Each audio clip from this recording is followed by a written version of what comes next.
Hi guys, thanks for joining us here today. My name's Cormac. I'll be your moderator for this webinar. We're just going to give it a couple more minutes so some of the attendees have a bit more time to log on in case anyone's running late or is having technical issues, as can be so common these days. While we're waiting, however, I do want to note a few housekeeping measures. First one being, if you have questions at any point throughout this webinar, you can just pop them in the Q&A section in the bottom of your screen. We're going to be answering as many of your questions as possible because we know that's what you guys are here for. So make sure throughout the presentation, you can even do it right now if you've already got some questions lined up, pop them in the Q&A box at the bottom of the screen. And in the second half of this webinar, we'll start answering as many of those as we can. The session is being recorded, so if you miss out on anything or you just really like how we talk and find us really entertaining, you can, you'll have the chance to be able to rewatch it again. The link to the recorded version will be emailed to you after the session has concluded. Finally, if we run out of time and we don't have the chance to get to maybe your specific questions, there will be an opportunity to book a one-on-one personal consultation, which we'll give you the details for at the end of the session. So as I said, you can start popping in any questions you may have now, and we'll start lining them up to be answered. But we're just going to wait probably another 10 seconds or so before we officially start the presentation. But yeah, it's really exciting for you guys all to be here today. I'm really looking forward to it. I know my colleagues here with me are really looking forward to it as well. It's really exciting that you guys are looking towards a JD program, and especially a JD program here at Macquarie University. All right, so we might now crack on with today's webinar. Before we start, I would like to acknowledge the traditional owners and custodians of the country throughout Australia, their continuing connection to land, waters, and community. We pay our respect to them, their culture, and elders past, present, and future. Ladies and gentlemen, my name is Cormac Lennon. I am a student ambassador here at Macquarie University. I'm currently in my second year of a Bachelor of Psychology with a Bachelor of Laws. So I'm currently on the journey that many of you might be looking to engage upon just in the undergrad program. I've really enjoyed my time here at Macquarie, and it's a real pleasure for me to be able to be here with you to moderate this Q&A webinar. And I'm joined today by Shlomo Esho and Dr. Lise Barry, who is Deputy Dean of Macquarie Law School, and Shlomo is a student in our JD program at the moment. And today's session will just be about the Juris Doctor and the possible law careers that you may be able to engage with following the completion of a JD program. You'll hear about the course and the experiences of Shlomo and our other students as he pursues his aspirations in the legal sector. Before I hand it over to Dr. Barry for her presentation on what the JD program actually involves, I just want to reiterate some of the housekeeping notes that some of you may have missed out on at the start. First being that this is a Q&A webinar, which means we need your questions so that we can answer them. And you can start popping in your questions in the Q&A function right from the beginning of this webinar. So right now, if you've got some questions already lined up, just pop them right in there and we'll get to them in the second half of the webinar. Second of all, this session is being recorded. So if you happen to miss out on anything, you can re-watch it. The recording will be sent to you after the completion of the webinar. And finally, if we do run out of time, you will have the opportunity to book a one-on-one consultation with our team to maybe talk through some of your more specific circumstances or concerns about the Juris Doctor program here at Macquarie University. So I'd now just like to introduce Dr. Lise Barry, who I said is the Deputy Dean of the Macquarie Law School, to provide a quick overview of the Juris Doctor course. So Dr. Barry, over to you. Thank you so much, Cormac.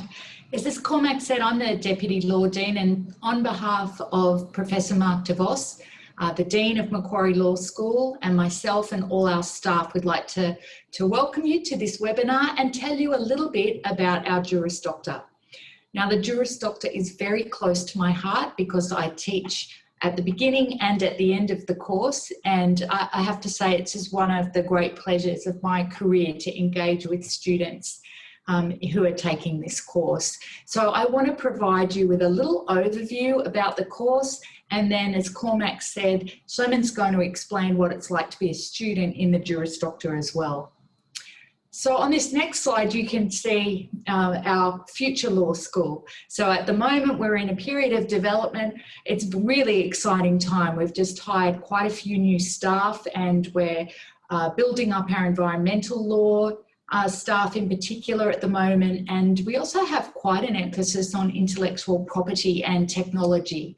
And those areas, those strategic focus areas, are driving the research and the teaching at Macquarie Law School, where we're really striving to develop students who are change makers of the future. As you can see on the next slide, the Juris Doctor is just one of several courses at Macquarie Law School, and basically it's a law degree designed for anyone who already has an undergraduate degree but wants to qualify to be admitted as a lawyer in Australia. Now, we also have Masters of Law, a Master of International Trade and Commerce Law for postgraduate students who want to pursue research or specialist studies. But if you're looking for a generalist law degree that qualifies you to be admitted as an officer of the court in New South Wales, then the Juris Doctor is the right course for you. It's a 3-year full-time or 6-year part-time course. Just a couple of features about the course.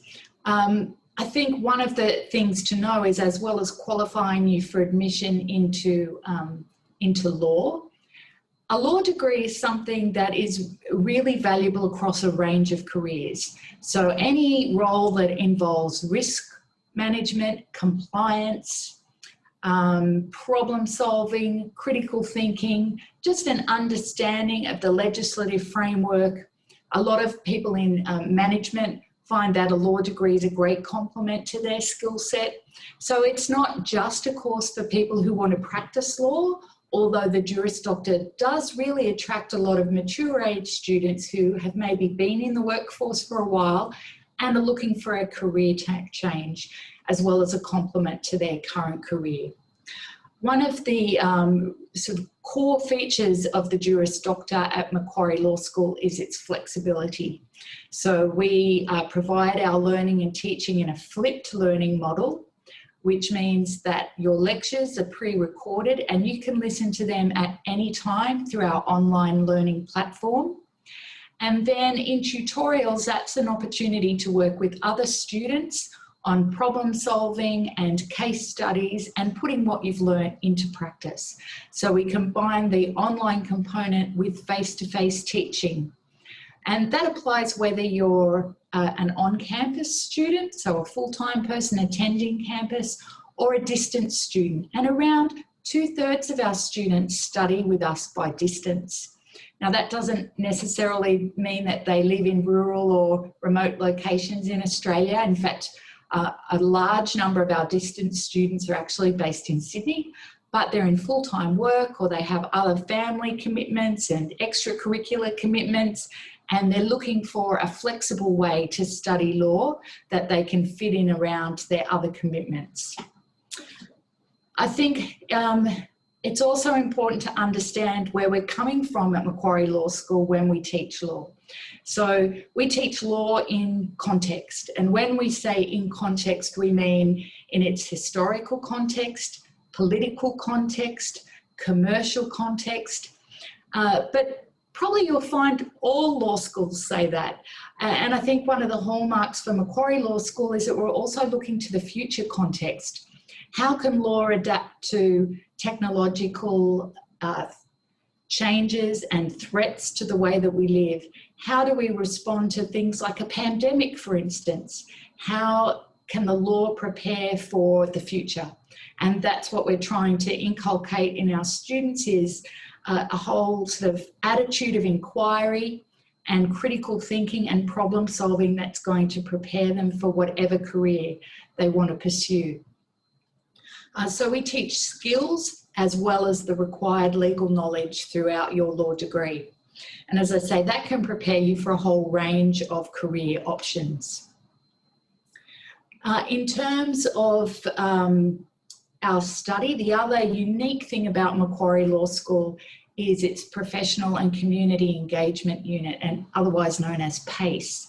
So all of our Juris Doctor students have an opportunity to undertake a PACE unit. And basically you can think of that as like an internship or practical work experience. And those placements can range from things like working in a law firm, clerking with a barrister or solicitor. We have students who are placed at the Land and Environment Court at the moment, and they're assisting on the help desk, advising unrepresented litigants about how to manage their disputes and helping to refer them to mediation and court services. We have students who work with Western Sydney Legal Service in their family law clinic.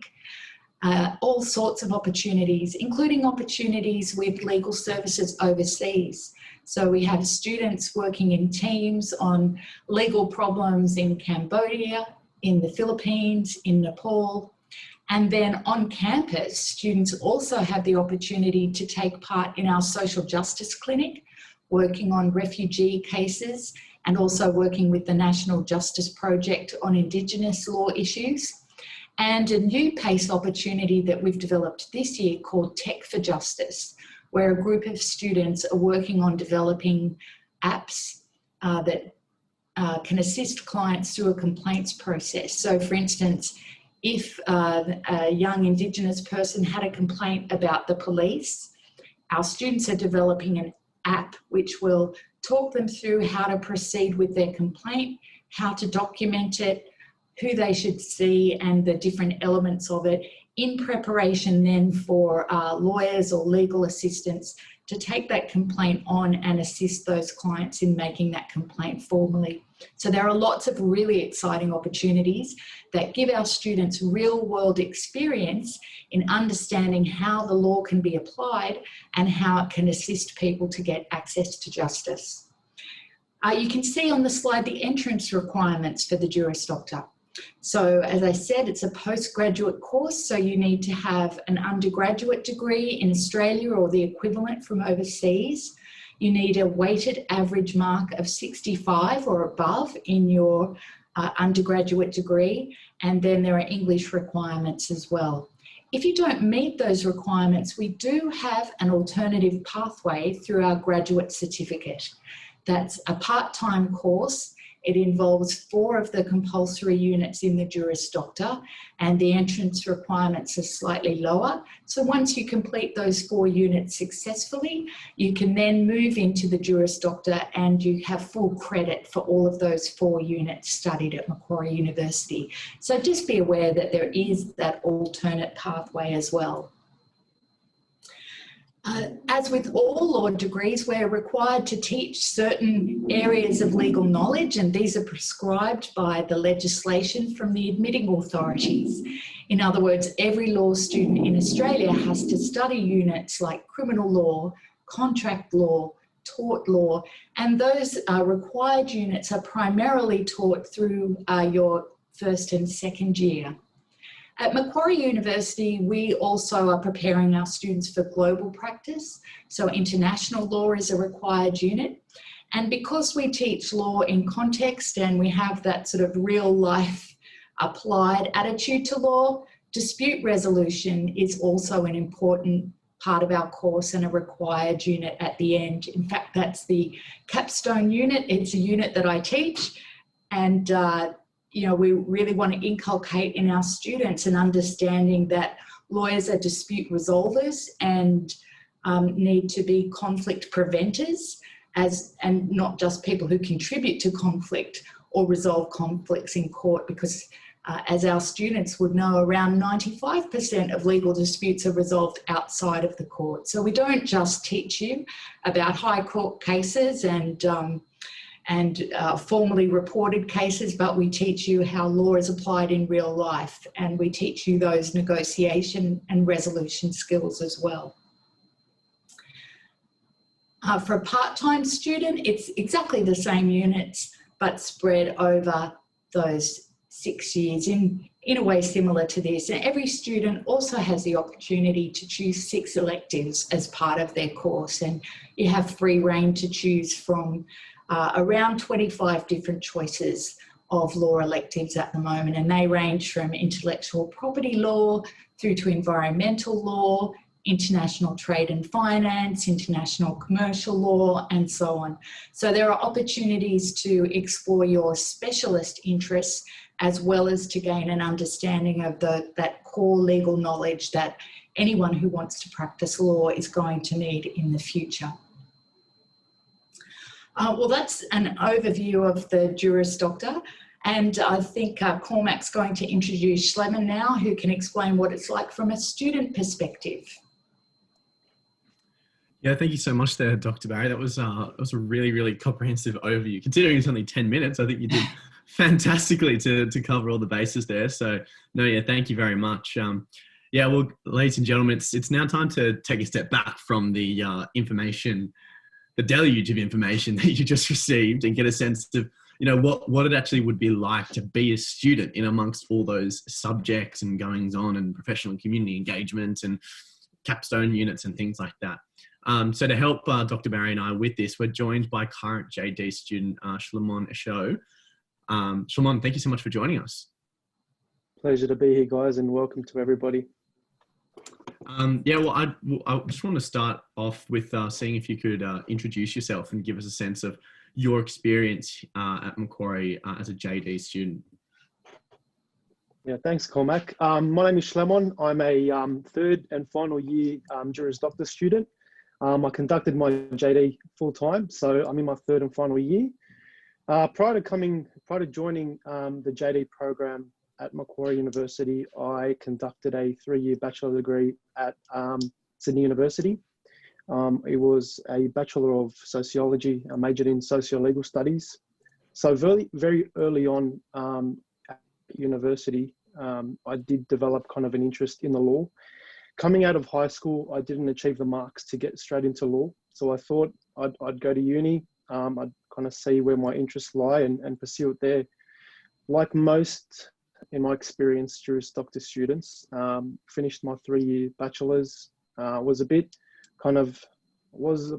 unsatisfied in the sense that I didn't feel like I had kind of achieved or fulfilled my true kind of tertiary education potential. I've always had that passion of the law, and I looked at what my postgraduate options were for studying the law. I had a look around. I realised that the Juris Doctor program was being offered by a variety of universities. Sent in my offers, got an offer from Macquarie, and for reasons I'm sure we'll get into later, Macquarie really stood out to me. Aside from my studies, I volunteer at the Aboriginal Legal Service. This is something I'm sure we'll get into later on as well.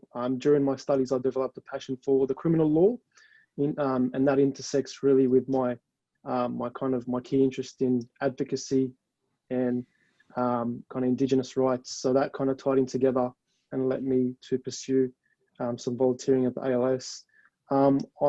Aside from that as well, I'm also an Australian Army Reservist, been enlisted for about 6 years, enlisted in 2014. And that's something that I've been balancing with my studies. So, if there's any questions in relation to that and balancing your own personal commitments, feel free to raise those questions. Yeah, thanks for that, Shleman. I wanted to ask, so you touched on there about the finishing your undergraduate degree and then figuring out what you wanted to do next.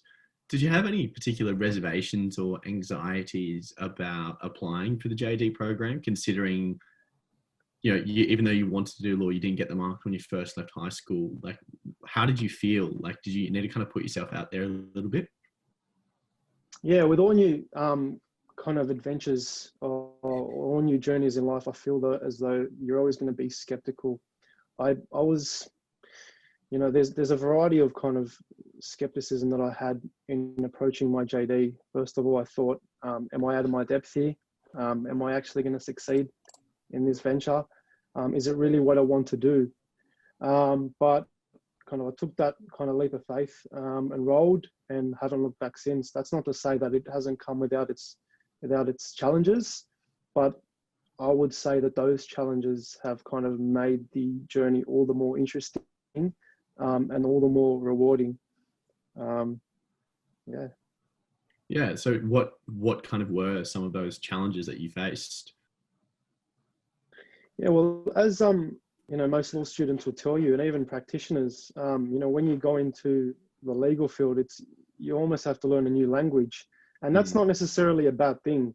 You get coming into my studies, I had picked up some work at a law firm, at a boutique law firm, doing mostly family law, and that kind of assisted me a little bit in my studies. But even having that piece of experience under my belt, it was still a new language.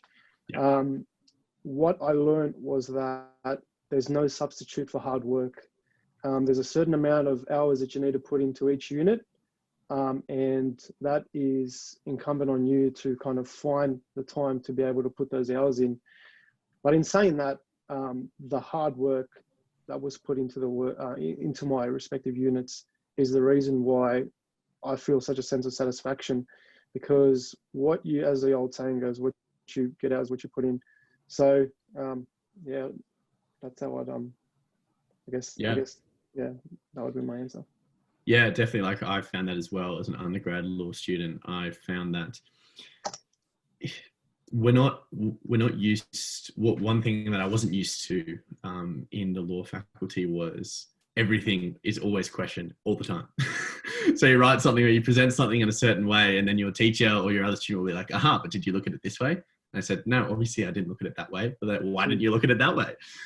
So it's that constant forcing yourself to take different perspectives. And as you said, I think one of the reasons, especially in law, that you get out what you put in is that you have to put yourself out there and be willing to cop the criticism and not do too great on a couple of assessments or things like that, to really start to bring out your own voice and your own understanding of the law and your own take on it. Because if you just constantly kind of hide behind the books and go along with what everyone else says, you never actually get the chance to engage with it, which means sometimes you struggle like actually getting the results you want, but also it means you, as you said, like you get better, more satisfaction out of it if you've really given it a go and really engage and come up with something that you're proud of.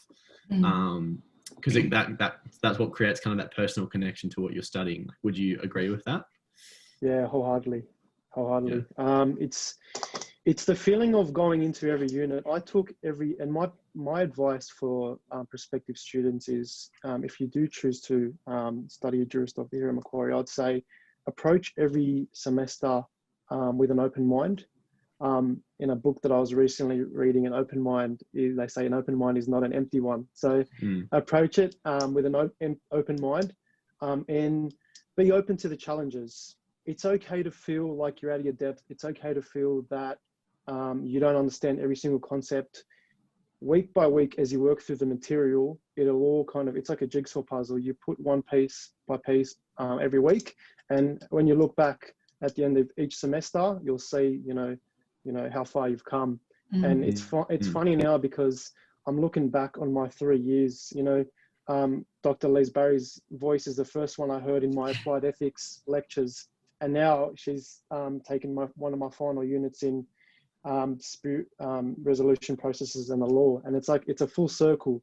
And there's a lot of challenges that are there, but that's not to say you can't overcome them. And I've just noticed some questions, Cormac. If you'd like me to answer them, I'm happy to do so. We'll come to the open Q&A in about 10 minutes or so. For now, we just want to keep kind of fleshing out a bit more of your experience. But no, thank you for pointing those out, because we will get to them eventually. But maybe, yeah, I think... Sorry, Cormac, can I just pipe in here? Yeah, absolutely. Also, just to point out, I did meet Schleman in his first unit, and now I'm teaching him in his last one. And I think one of the things about the Macquarie Law Juris Doctor is that it's quite a small group relatively. So there's around 30, the intake each year is around 100, 150, about a third of those are internal students and the rest are online. But we do get to know our students quite well. Our professors and full-time staff, we're teaching in the classroom, so we get to know students. We have weekly student consultation. At the moment, we're doing those over Zoom, and students can just drop in, to our Zoom sessions and ask questions or seek career advice. So I think that personal touch at Macquarie Law School, it's really important to me as one of the lecturers, but I think it's also really important to students as well. And I know our students, even though a lot of them are really busy, they form study groups together and Facebook groups together, whether that's online or face-to-face at Macquarie Law School. So for this year, we're doing a mix of online teaching and face-to-face teaching with social distancing.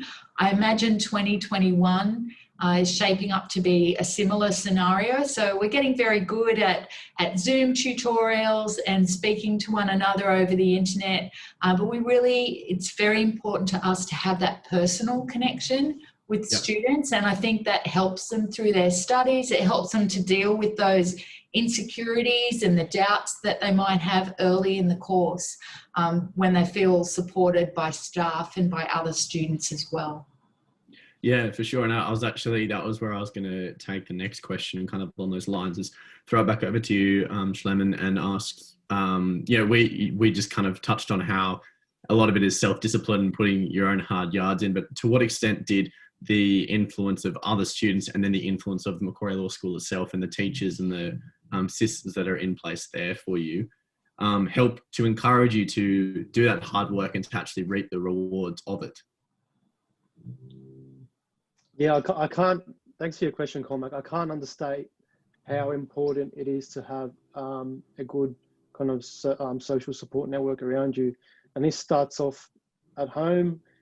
At the university, there's a variety of services that are there to support your well-being, to support your studies, in terms of your colleagues as well, really forming those kind of tight-knit kind of,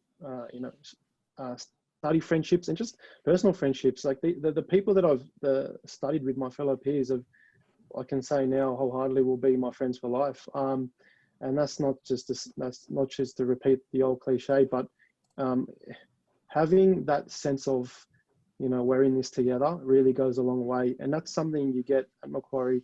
As Dr. Barry said, it's a tight-knit group. You're there with each other from the start all the way to the end. You cross paths with people who are in their second and third year, who are more than happy, I've found, to lend their experiences and their kind of study and just general tips to you. But you also meet students who are coming in and will often seek some kind of mentorship from you, and that's where you can step up and give more junior students some advice. And finally, the staff. Just thinking of some names now. Jemima Roberts for constitutional law, Sonia Willis for civil procedure, Andrew Burke for criminal law. Obviously, Dr. Lise Barry here with us here. She was waiting for that one. She was like, when's my name going to come in? That's for last. So these are people, academics, practitioners, lecturers that are experts in their field, that have practice in the academic field, in actual practice, that can give you personal advice that is invaluable. My passion for the criminal law, I can say without a shadow of a doubt, came from my studies at Macquarie after conducting both criminal law units, both procedure and criminal justice, which is more of a focus on kind of the social policy side of things, or the criminal law.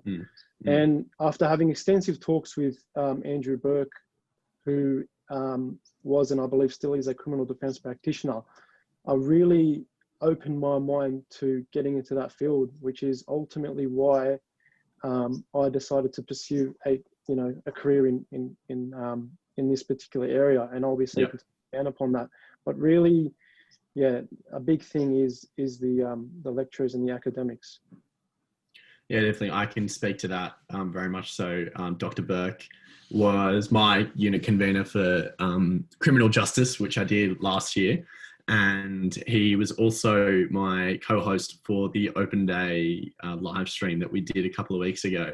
And he's just an absolute legend of a person, but also is so passionate and engaged with the criminal law, the issues and controversies around it. And he's very authentic and genuine about the way he engages with those issues and controversies, and very inviting of students' opinions and perspectives as well, which I always found really, really good. And I remember multiple times in lectures, he, especially because I think criminal justice can very easily slip into being quite a prescriptive subject to teach, because it's early on. A lot of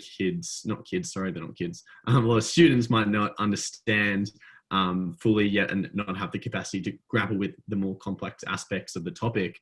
And then it can be quite, these are the elements of the crime. This is what you do. This is how it's sentenced, etc. But Dr. Burke really acted against that and tried to constantly involve us and get us to question certain laws, why they were the way they were, and where they could possibly be taken in the future in a more just way, which was really good for me being a first year student, and as it sounds like was the same for you, Shlomo, about that interest and almost agency he hands over to the students. I think is really, really cool. Yeah, couldn't agree more. And even in civil and criminal procedure, for example, one of our components, and I can't say that this is going to be a component moving forward, but it was very well received by the students, was actually the opportunity to do a moot, which is kind of like a mock trial as an optional part of your assessments, which really implemented what we were learning during the year. So yeah, could not speak more highly of our lecturers and our unit conveners, and also of that particular unit. Yeah, fantastic. So last thing I want to ask you, Shimon, before we move on to some of the audience's questions, is about your experience of PACE and internships. Or sorry, not PACE, I should say professional and community engagement is the official, fully unabbreviated term. So how has that impacted your experience as a JD student at Macquarie? And do you feel it's enabled your study in a more engaging way?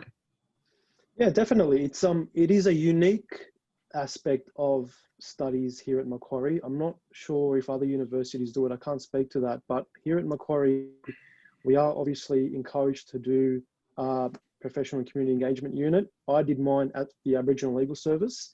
I had already been volunteering at the ALS, but I undertook that component obviously in conjunction with my volunteering. What that allowed me to do was really go beyond the day-to-day tasks that I was doing at the ALS and understand why we were doing those things, understanding the ethical considerations of what we were doing, things like confidentiality, things like interacting with clients, and that kind of also tied in cultural aspects that you learn at Macquarie. I have a keen interest in advocacy and also Indigenous rights. So understanding and being culturally sensitive and culturally aware of the considerations that are required when you work at a place like, or volunteer at a place like the ALS was really, that was, I would say, something that was really enriched through this PACE unit, because it really gets you, answering and thinking about those questions. And it's really a reflective thing. You're looking back, you're reflecting, why did I do this? What could I do in the future when this particular situation arises? And it just, I would say, just complements your learning. Yeah, fantastic. And Dr. Barry, is that part of why you or we have that as part of our JD program and our undergraduate program here at Macquarie? Is what Shimon just mentioned? Yeah, absolutely. So I think it's part of lifelong learning. is that you develop that ability to put into practice what you're learning, and then, just as Shlomo said, reflect on it. Think about how you could have done it differently, how you could improve. That really is, it's a skill for life. And of course, the employability of our graduates is also really important to us. And PACE gives you a taste of what it's like in different legal careers. And I know a number of JD students have found their passion, or conversely, they've thought they were interested in a particular area of law. When they tried it out, they then decided to move sideways and do something else because, you know, in practice, it turned out to be something else altogether. So I think PACE is an incredible opportunity in that way. And of course, the benefit is that it also contributes to your degree because you get academic credit for that experience as well. Exactly. That's just a lovely bonus to tack on to the end. Well, we might now go over to the audience. They've had some questions that have been coming throughout our little webinar here today. So the first question we've got, and I think this is a really key question, I think both Dr. Barry and Shlomo may be able to speak to this, is how is Macquarie's Juris Doctor program different compared to other unis? So I think one of the key differences is that we've been doing flipped learning and online learning since the very beginning of the Juris Doctor. So we're really experienced at online learning and teaching development. Now, other unis had to do crash courses in that this year with COVID, but it's an integral part of our Juris Doctor course. It was designed that way. So we've got a lot of experience in that area. And I think it's important that the integrity of the course remains even when it's online. So that's very important to all of the academics at Macquarie University. And then I think, as I've spoken about, the size of the course, it's big enough that you've got a lot of electives to choose from and different timetable options, but it's small enough that you get to know the academics and you get to know other students in the course. And look, I think the other thing that we haven't mentioned is Macquarie University Law Society and the link that students have through the Law Society. That's just such an incredible part of our course and our student body. So they run, they have hundreds of students involved in moots. So our undergraduate and postgraduate students moot together. They offer careers events, they offer professional networking events, even events around learning skills like legal referencing. So I think that relationship that the law school has with the law students at Macquarie University really makes it stand out from other law schools. Yeah, fantastic. And Shlomo, are they some of the things that you considered when choosing to apply for a JD at Macquarie? Yeah, definitely. I would just second what Dr. Barry said. She nailed it on the head. I did my undergrad at Sydney University, and with my undergrad, not many of our lectures were recorded. It did put that onus on you to obviously be at the lectures, otherwise you would obviously suffer a detriment. And it's, as we all know, with how life's going at the moment, you can't always plan for the future. You can't always guarantee that you're going to attend every single obviously lecture. This flipped learning for me has been a game changer. If I can view the lecture material at my own pace, go through it again and again, just to kind of go over concepts, and then come to class prepared to discuss them with my peers, discuss them with the lecturer. That for me, I can't see myself doing better than I did if we didn't have this this structure in place. I think it's a game changer. Yeah, that's awesome. I've definitely found that as well. I think definitely the discipline of having to watch the lectures in your own time is something that I'm still grappling with, but nevertheless, as Shlomo said, the ability to watch the lectures at your own pace, because sometimes, you can actually speed through them and because maybe the lectures may give more of an overview as opposed to the textbook readings, which allow you to go a bit more in depth. So if you want to watch the lectures for a quick overview, and then you can go to the textbook readings in depth. However, sometimes the lectures have a very unique and particular way of explaining things that actually works really well for you, and you want to take a bit more time watching the lecture a couple of times over to really engage with how the concepts are being explained. I've definitely found that with actually the 2 subjects I'm doing this semester. One subject, I can kind of get through the lectures a bit more quickly and go to the deeper issues and considerations that are opened up in the textbook readings.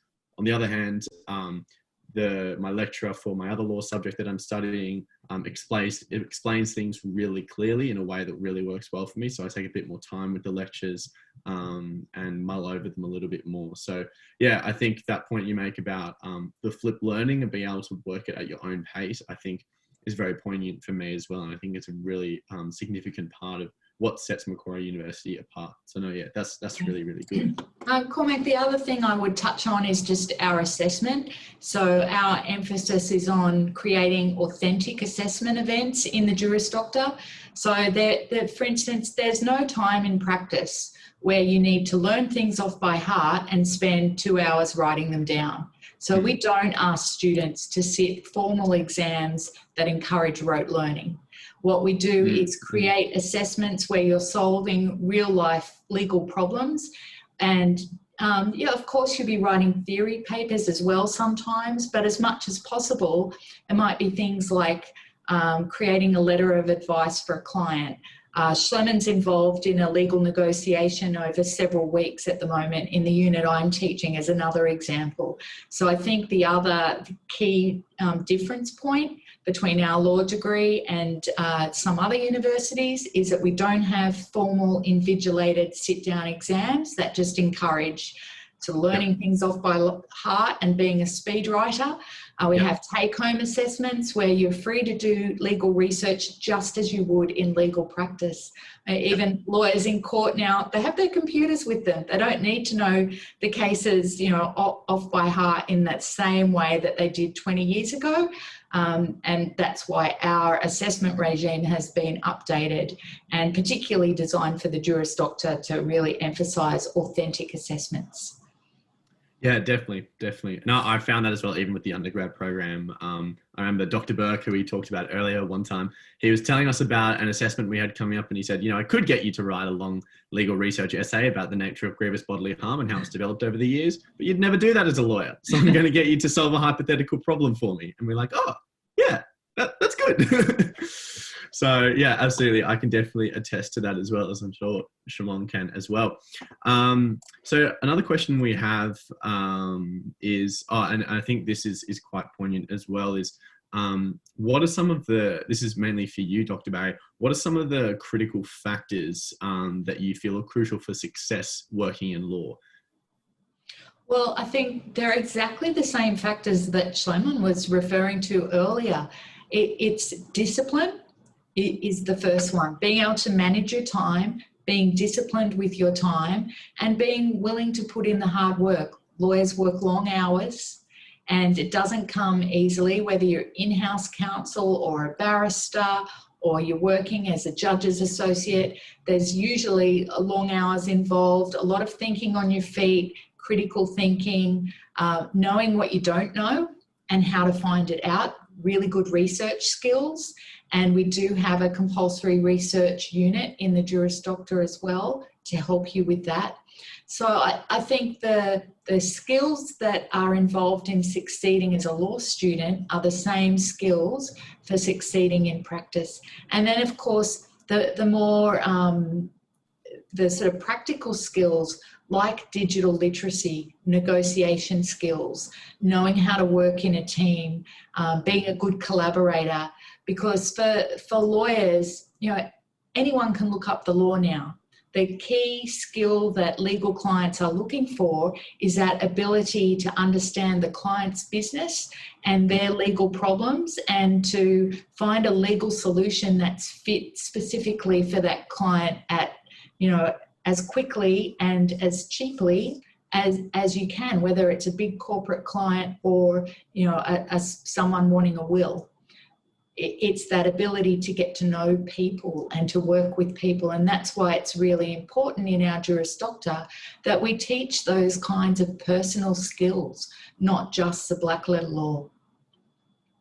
Yeah, absolutely. And I think those are a number of skills that you outlined that would be applicable beyond just a legal career. So what do you think would be some of the career options for JD graduates other than becoming a solicitor or a barrister? Yeah, so I mean, as I was saying before, outside of law, that kind of project management, that kind of problem solving and critical thinking, that's for leadership in any industry at all these days. So it really is a very flexible it's a very flexible degree. It's a degree that can take you anywhere, whether it's on the international stage or domestically, commercial or family oriented. The health industry, of course, there are a lot of legal careers in the health industry because there's so much required around regulation and compliance in those industries. So if you think, for instance, about the aged care industry at the moment and what's happened with COVID, management and leaders in health, not just the lawyers, need to understand the compliance regime. They need to understand legislation and how it applies, and they need to know how to influence the law for the future as well for the betterment of their clients. So I think the beauty of a law degree is its flexibility and the fact that it can really be tailored to any career goals that you have. Absolutely, absolutely. And Shlomo, does that apply for you? I know you seem very excited about a career in law, but would you feel confident, now that you're in your final year of a JD program, to graduate knowing that you have skills that you can take into fields other than maybe the legal sector? Yeah, definitely. Being a defence member, I haven't, conclusively ruled out going into defence full time. It's a requirement to have some form of tertiary education to excel beyond a certain rank if you want to become an officer in the ADF. So that's something that I'm kind of confident in having under my belt. Looking beyond actually practicing, I haven't really thought that far ahead. I would enjoy working in kind of policy fields, but that's something that I haven't approached just as of yet. I know for instance, a lot of the students in the final year course that I'm teaching at the moment are in, they're in construction or they're managing large contracts. And just that, so that understanding of law can really help in any setting where you're doing where you're involved in business, in contracts, in competition. A legal background can really assist in those areas as well. Yeah, absolutely. No, that's fantastic. So, Dr. Bayer, where have some of your other graduates gone to work following their graduation from the JD program? Yeah, so it's really varied, Cormac, but a lot actually do go into legal practice. Some of them have found their roles through their PACE unit or through volunteer work. Okay, yeah. We've got students who are associates for judges in the federal court and in the Supreme Court. We've got students who've gone on to get graduate positions in some of the big commercial law firms. But as I say, there are others who have just used their Juris Doctor to develop their career in the industry that they're already involved in, whether that's the health industry, the construction industry. We have a lot of students in the finance and accounting field as well. Yep. And again, that's an area where understanding the law, understanding risk and compliance is a really important part of that role. And so it's just helped them to get promotions where they already are as well. So I'd say it's quite varied. Yeah, for sure. And that just attests to the diversity through which, the diversity of options you have following a study of the law, which you've both attested to as well. Shlomo, I'd like to just rewind a little bit and ask you, you said that you are a reservist for the ADF and that you're working with the Aboriginal Legal Service. How were you able to balance these commitments, and how did you manage your time, and have you found it difficult at times? What have you had to maybe sacrifice to make sure that you've got the capacity to juggle it all? Yeah, well, I received a piece of advice from a academic coming into my law degree. This was in my first semester, and this particular person said to me, "You got to treat your Juris Doctorate like a full-time job." And that's to say that if you're studying full-time, you treat it like a full-time job. If you're studying part-time, obviously you've got your full-time commitments, but you will, factor that in as you go along. You really have to kind of weigh up at the start of your degree what your commitments are. So you really need to have a bit of self-reflection and sit down and say to yourself, what are my main commitments going forward? It may be the fact that you have to, reduce your hours at your employment. When I started my JD, I was working almost full time at a boutique law firm, and I had to kind of approach my employer and say, hey, I've started full-time study. I'm not going to be able to commit moving forward. And that's something that you really got to do, I'd say, as early as possible, because, as has been discussed, there's no kind of shortcut to succeeding and doing well, especially if you want to achieve the marks. And not just that, if you really want to thrive and kind of make use and really wrap your head around the concepts that are being taught. For myself personally, it's something that I did at the start. Obviously, I reduced my hours at my initial appointment. With the ADF, this just goes back to the way the course is structured. Because it's a small course, we were able to very early on in our degree communicate with our unit conveners, and if a certain day or kind of certain timetable didn't work with us as a cohort, not to say that amendments could be made straight away, but moving forward, we had that dialogue with unit conveners, and we could kind of say, hey, we're coming to class or to campus 4 days a week for 4 different subjects. Can we potentially look at getting some all on the same day? And the university is really flexible with that. So, yeah. Yeah, definitely. And I found the same thing in balancing my undergrad program. I also got the same tip of advice to treat it as a full-time job. And I'm still struggling with that, to be honest, even into my second year, to make uni and my studies like that priority, because it can be so easy to just try and like please everyone. That conversation you would have had to have with your employer to step away and do less hours. That's a difficult conversation to have that a lot of people usually avoid. I know I have at times, because I never want to like look bad to anyone. But sometimes, you just got to stand your ground and set your priorities and say, this is what I'm focusing on now, even if I have to give something up or pull back on something. To make those priorities really clear, I think is really, really important. So yeah, I would definitely agree that one of the most crucial factors of learning to balance is actually to prioritize as opposed to balance. So we've got time for maybe 1 or 2 more questions. One of the questions that's been sitting here for a while is, if someone doesn't have a background in law and maybe has completed the graduate diploma to transition into a JD program or something like that, would it be difficult to complete? Maybe Dr. Barry, do you have examples of people that that don't have a background in law that have engaged in the JD program? Pretty much everyone. It's designed for people without any legal background at all.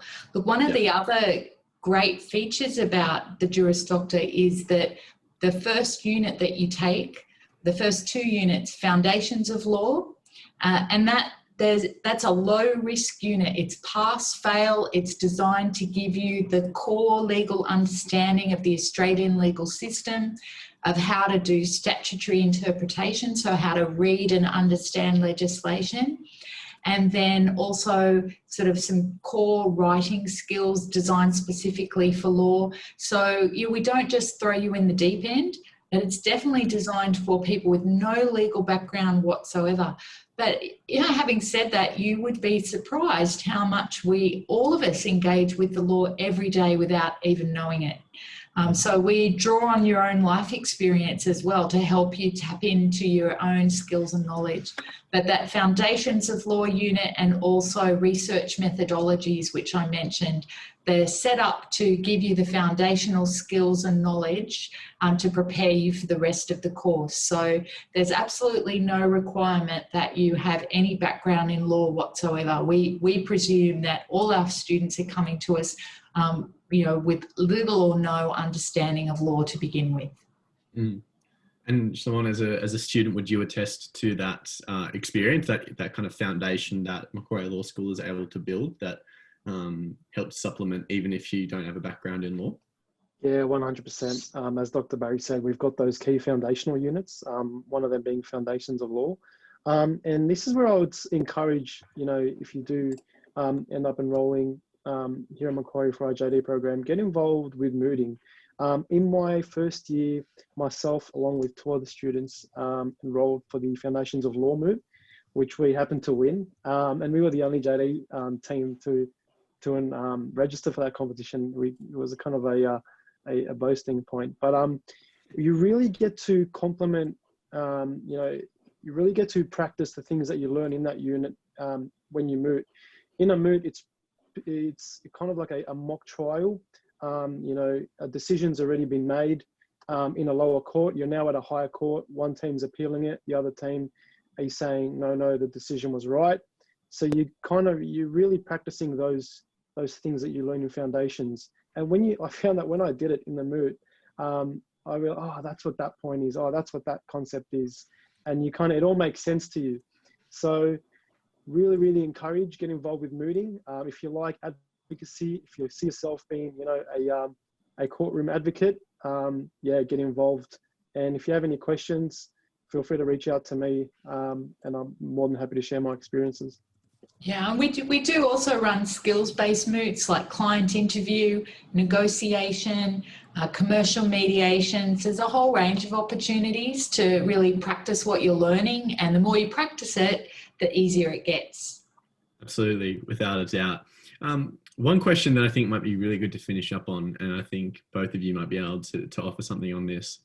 As someone who's going to jump into a JD program, what do they have to look forward to in a way in terms of future important themes and trends in the law that lawyers of the future would need to be aware of and can look forward to engaging in and grappling with? So I think some of the key things that our students and our staff and through our research that we're grappling with is the impact of artificial intelligence on the law. So whether that's through health services or through legal advice. So just law and tech is something that is a key part for every single unit. And that doesn't mean that you have to know how to code. You don't have to have a whole lot of technical literacy yourself coming into the law degree, but it's definitely something that we're all looking at. So in my ethics unit, for instance, there's a lot of online legal advice providers now. So in my course, we have to look at, well, who's liable for that advice if it's incorrect? Is it the people who are coding? Is it the online service provider? Is it the law firm that sits behind the app? So there are all kinds of new legal problems that are going to be coming up, now and into the future that involve technology. Definitely. Yeah, I would. The one interesting perspective I've always heard on that is that artificial intelligence at the moment can only do what you tell it to do. So there's a lot of, while it seems almost objective in a way, there's a lot of extra factors that come into play beyond the actual act of the AI's processes. So yeah, that's definitely a huge area of interest. Well, that's just about all we have time for today, guys. Thank you so much to both of you for joining me. It's been a real pleasure both to hear from you, Dr. Barry, from kind of the high level executive dean point of view, and then from Shimon, the student's perspective, the person who's in there experiencing it all themselves. So no, it's been a real pleasure to have you both here. So thank you both so much. Thanks so much. Bye, everyone. Bye, everyone. Thanks for having us. So guys, just a reminder to you, well, first of all, I'd like to thank all of you for joining us here today. It has been a real pleasure to be able to share my experience and the experience of Dr. Barry and Shlamon at the Macquarie Law School with you. This session is being recorded, so if you just love the amazing banter that we all have and the wonderful stories we regaled you with, please feel free to check it out. Again, the link will be sent to you in an email following the webinar. We'll also endeavour to respond to any questions that we haven't got to by email. However, you can also book a one-on-one consultation with us, the details of which are now up on the screen. So please make sure you book a personal one-on-one consultation to maybe work through any issues that you think may be particular to your circumstances in terms of enrolling in a Juris Doctor here at Macquarie University. But guys, that just about brings us to the end of what we have for you today. Thanks again for joining us, and hopefully we might see you here studying a Juris Doctor at Macquarie University. See you later.